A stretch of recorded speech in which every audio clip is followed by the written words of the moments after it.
नमस्कार, मैं हूं अमितेश और इस वक्त हमारे साथ गाजीपुर लोकसभा संसदीय सीट से चुनाव लड़ रहे बीजेपी कैंडिडेट पारसनाथ राय हैं। उनसे बातचीत करेंगे और जानेंगे कि बीजेपी की पोल स्ट्रेटजी 2024 के चुनाव के लिए क्या है, किस तरीके से विगत कुछ महीनों में इन्होंने जनसंपर्क किया, चुनौतियां क्या रही और अब जब पीएम खुद इनके लिए आकर के चुनावी रैली को संबोधित कर गए हैं, सीएम के कई कार्यक्रम लगे हुए हैं पूर्वांचल और आसपास और खास तौर से गाजीपुर में, तो इन सब रैलियों का भी क्या प्रभाव पड़ेगा ये भी समझने की कोशिश करेंगे। सर, स्वागत है आपका हमारे चैनल पर और बातचीत की शुरुआत ही यहीं से करेंगे कि पीएम की रैली हो चुकी है, सीएम रैली करने वाले हैं, पूर्वांचल के अन्य जिलों में भी पीएम की रैलियां होनी है, प्रत्यक्ष परोक्ष उसका भी प्रभाव पड़ने की बात कही जा रही है। ऐसे में खुद एक कैंडिडेट होने के नाते अब आप क्या सोच रहे हैं, कितने परिदृश्य में बदलाव हुआ है पीएम की रैली के बाद? पर्याप्त बदलाव हुआ है। प्रधानमंत्री जी का तो एक एक शब्द मंत्र के समान है। और मैं जब आपसे कहा ना कि 412 शक्ति केंद्रों में से 300 से ऊपर मैं घूम चुका हूं, महिलाओं के हृदय में तो पीएम इस कदर बैठ गए हैं कि अब किसी के बस का नहीं उसको निकालना है, बिल्कुल नहीं। सर, आप गाजीपुर के रहने वाले हैं और लगभग 5 दशक से आप संघ के साथ जुड़े हैं। जब मैं आपके बारे में थोड़ी जानकारी एकत्र करने के लिए प्रयास कर रहा था तो ये बात सामने आई। गाजीपुर तो सर कम्युनिस्ट आंदोलन का या कम्युनिस्ट विचारधारा का एक गढ़ रहा है। ऐसे में संघ की तरफ झुकाव आपका कैसे बना? ये स्वतः स्फूर्त था या फिर कहीं से कोई प्रेरणा मिली जिसके बाद आप आरएसएस से जुड़े? विद्यार्थी जीवन से ही से संघ से मेरा संबंध हुआ, क्योंकि संबंध तो किन्हीं के माध्यमों से होता है। जो हमारे दोस्त थे, हाँ, इंटरमीडिएट में पढ़ने वाले, अच्छा उसमें से अधिकांश संघ के कार्यकर्ता थे। अच्छा। तो उन्हीं के माध्यम से मैं भी गया। हम्म और परिवार भी मेरा जो जनसंघ था उससे संबंधित मेरे पिताजी भी थे। अच्छा। तो पृष्ठभूमि तो वही थी, लेकिन मुझे विद्यार्थी होने के कारण अच्छा लगा। और जब मैं हिंदू विश्वविद्यालय में गया तब और भी विस्तार मिला आपको, पढ़ाई के कारण भी थोड़ा उम्र भी बढ़ गई थी। तो मुझे लगा कि न संघ से श्रेष्ठ संगठन कोई नहीं है इस धरती पर। तो संघ से लगाव बढ़ता गया। एक सर संगठन के स्तर पर काम करना और एक चुनाव में खुद एक कैंडिडेट बनकर के सामने आकर के खुद के लिए वोट देने की अपील करना, दोनों में सर क्या कुछ अपने अंतर महसूस किया? किस तरह के दोनों तजुर्बे रहे? क्योंकि आप चुनाव प्रबंधन में तो बड़े लंबे समय से जुड़े रहे हैं बीजेपी के, तो दोनों एक जो भूमिकाएं हैं, अगर एक कंपैरिजन एक दोनों में अगर एक तुलनात्मक एक समझने की दृष्टि से अगर आपसे बातचीत करें तो कौन सी भूमिका कठिन या सरल आपको लगी?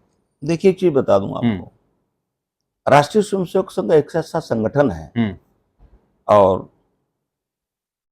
कि जब जो जिम्मेदारी मिलती है कार्यकर्ता पूरे मनोयोग से, जैसे लगता ही नहीं कि आज हम ये काम कर रहे हैं, हमको घोषणा हुई कल ये काम करना है, तो उसमें कोई अंतर नहीं है। अच्छा। आज जिस काम को कर रहे हैं पूरे मनोयोग से, कल दूसरा काम मिल गया तो उसको भी उसी तत्परता से, उसी मनोयोग से बस बिल्कुल तुरंत लग जाते हैं काम करने के लिए। कोई परेशानी, कोई दिक्कत नहीं, किसी को नहीं होती है।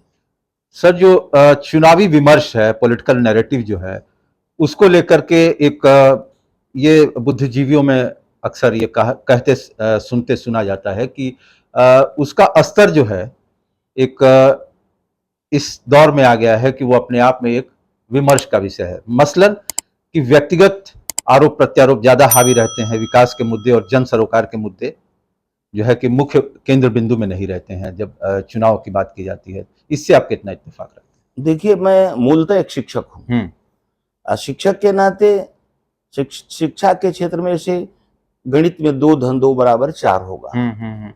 अगर उसको 5 कहेंगे या 3 कहेंगे, तब जब 3-5 का चक्कर चलाएंगे तो परिणाम नहीं आएगा। तो शिक्षक के नाते सामने वाला जैसा भी हो, अच्छा, मुझे तो सही रास्ते पर और जो सही है उसी रास्ते पर चलना है और उसमें आराम भी है। और आमजन उसको बिल्कुल स्वीकार भी कर लेता है, जानता है कि ये व्यक्ति सही बोल रहा है। इसके बाद वाले सब झूठ साँच इधर का उधर करते रहते हैं। इसका बहुत बड़ा लाभ है। इस चुनाव में मुख्तार अंसारी मुद्दा है या नहीं है, आप क्या कहना चाहेंगे? मुख्तार अंसारी गए, वो कौन सा मुद्दा है? मुख्तार अंसारी गए, मैंने एक बार कह दिया कि मुख्तार अंसारी गए, इस धरती का भार हल्का हो गया। इस देश की जनता ने ये सोच लिया कि एक व्यक्ति गया यहाँ से, एक आतंक का पर्याय जो था इस धरती से हटाया, इसलिए राहत की सांस लिया है गाजीपुर के लोगों ने। उनके बड़े भाई हैं आपके खिलाफ, समाजवादी पार्टी के सिंबल पर कंटेस्ट कर रहे हैं, अपनी बेटी को वो आगे ले आए और कहे कि उनकी राजनीतिक विरासत वो संभालेंगे, उनकी बेटी नुसरत बड़ी बेटी है। लेकिन अब वर्तमान में वही समाजवादी पार्टी के सिंबल पर कंटेस्ट कर रहे हैं।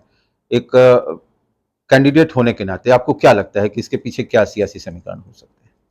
उसके पीछे यही कहना है कि सब लोग यही कहते हैं कि अफजाल अंसारी बहुत फितरती आदमी है, और कब क्या करेंगे कैसा करेंगे इसका कुछ कहना ठिकाना नहीं है। जितने भी क्या कहा जाए उसको खराब चालें चल सकते हैं वो कोशिश करेंगे, क्योंकि उनका दिमाग उसी तरह का है। वो 35 वर्ष इस जिले के प्रतिनिधि रहे हैं, 5 बार विधायक और 2 बार सांसद, तो इसके वो जानकार है। क्या कहते हैं, उन्होंने पीएचडी हासिल की है इस विषय में, तो की होगी, लेकिन अब वो बात खत्म हो जाएगी, अब सब नहीं चलेगा इस बार। राजनीति की बात करें तो विकास के साथ साथ सियासी समीकरणों में जातिगत जो वोट बैंक है उसको खारिज नहीं किया जा सकता, दरकिनार नहीं किया जा सकता।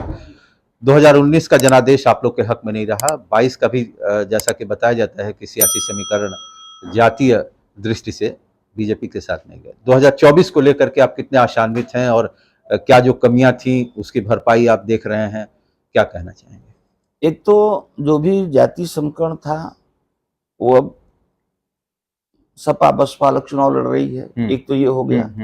दूसरा, आदरणीय प्रधानमंत्री जी ने एक बड़ी रेखा खींच दी। जब जाति जनगणना, ये जाति का जो जकड़न थी देश के भीतर, जब उन्होंने कह दिया कि देश का किसान, देश का नौजवान, नारी शक्ति और गरीब, इन 4 तरह की श्रेणियां बता दी उन्होंने।